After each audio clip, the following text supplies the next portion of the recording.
আমাৰ ল'ৰা মানুহৰ জীৱনটো যে বটলতেই আৰম্ভ বটলতেই শেষ কিয় জানেনে এই ধৰি লওক মানে জন্ম হৈ গাখীৰৰ বটল তাৰপিছত কেইদিনমানৰ পিছত স্কুললৈ যাবলৈ পানী বটল তাৰপিছত যেতিয়া আপোনাৰ স্কুল পাৰ হ'ব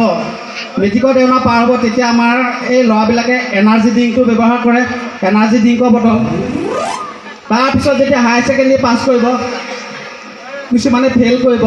সেইবিলাক টেনশ্যনতে কিছুমানে ল'ব বিয়েৰৰ বটল আকৌ কলেজ পাছ কৰি পেলাই যেতিয়া ঘৰত এনেই বহি থাকিব নিবনুৱা হৈ কাম বন নাই সেইটো টেনশ্যনতে মানে সিহঁতে লৈ ল'ব একদম মদৰ বটল লৈ লৈ যেতিয়া জীৱনটো চেছ লাষ্টত চেলাইনৰ বটল সেই চেলাইনৰ বটল লৈ লৈ যেতিয়া কাম নিদিব এতিয়া